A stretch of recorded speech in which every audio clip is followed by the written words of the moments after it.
connect. To speak to Randi, call 561-270-3844. 561-270-3844. This is Lauren Boebert from the same church, okay? Fundraising. Now, first of all, I want you to see what's on your screen, okay? Can you see on the upper right-hand portion of your screen that church is nearly empty on that side of the, okay? There's a smattering of people. This is a sliver of a minority, okay? But she's standing in this church with Pastor Womack fundraising. All right, I heard this from Richard, and I just asked her. And we aren't able to give her an honorarium. So I asked Lauren if we were able to give her an honorarium, and she said no, and Richard had already told me that.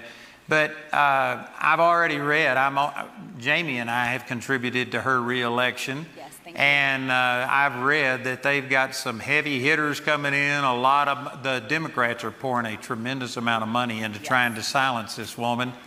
And so what I'd like to ask you to do, how could they contribute if they want to be a part of your deal? Oh LaurenForFreedom.com. All right, so Lauren for Freedom. That's what this is all about, freedom. Oh my God, they're literally fundraising in the church, literally doing it, giving out her website address. They wanted to pay her. She said she couldn't. And that's when she started saying, well, the only reason why is because of the regulations. And that's because there's no separation between churches. It's all junk anyway. It's all junk. And the church needs to be able to dictate to the government. This is a theocracy in the making. She is not about freedom. She's about taking away freedom. She's about taking away choice. She's about taking away states' rights. She's about taking away freedom of or from religion. That ain't freedom. That's her way of interpreting freedom for herself, not you. Freedom for herself to raise money like evangelical Christian televangelists do. They're trying to silence her. You know, running against somebody and debating the issues and holding yourself out for the voters to decide is not silencing someone. It's the exact opposite. It's inviting someone to debate the issues. That's what it is. They put millions, if not billions of dollars up every single time to pick Congress members, to pick senators, and now to pick Supreme Court justices. But if the other side of the aisle wants to meet you there in the fundraising game, well, we're trying to silence you. How does that work in your head? That's crazy. That's really nuts. And listen, I want to tell you something. All the money that she's trying to raise there, all of it is to get people to vote for her. So if all this money goes to a candidate so that you will vote for them, how can you then say that the vote doesn't matter? How can you say that's not the be-all, end-all?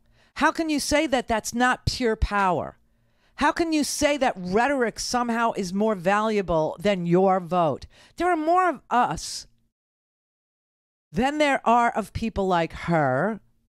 There are more people that don't want a theocracy than do. There are more people who want freedom of choice than don't. There are more people who want to remain private in their person, papers, and things than don't. There are more people who are, not looking to have a national religion than are. And yet those people don't vote. And all this money, all of it, is to put ads on the TV to get you to vote. But you don't think the vote is the answer. Of course it is. It's pure power. It's the power that is the great equalizer. On election day, you have the exact same amount of power as the Koch brothers do. You have the exact same amount of power as the Heritage Foundation does. You have the exact same amount of power as Leo Leonard does. You have the exact same amount of power as Carrie Severino does. Who are these people? They're the ones who are literally picking the Supreme Court justices. They're the ones who organize millions and millions and millions of dollars from a handful of like-minded billionaires who see the value in the culture wars because then they can continue to not pay for anything they do. For anything they do, they want to dump on your property. They want to pollute on your property. They want to sully your clean streams. They want to, mess up your water. They want to take your water and use it for their purposes, for fracking or whatever they're interested in using your water for. It just takes money. But on election day,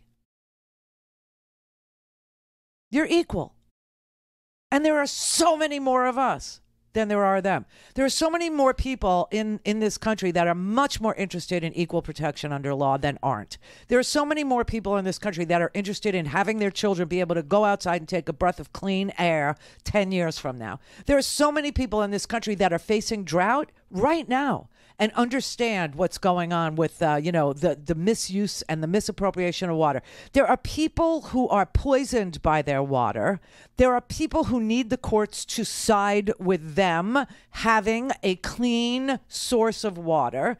There are people in this country who are interested in health care. There are people in this country who are interested in voting. There are people in this country who are interested in all these things.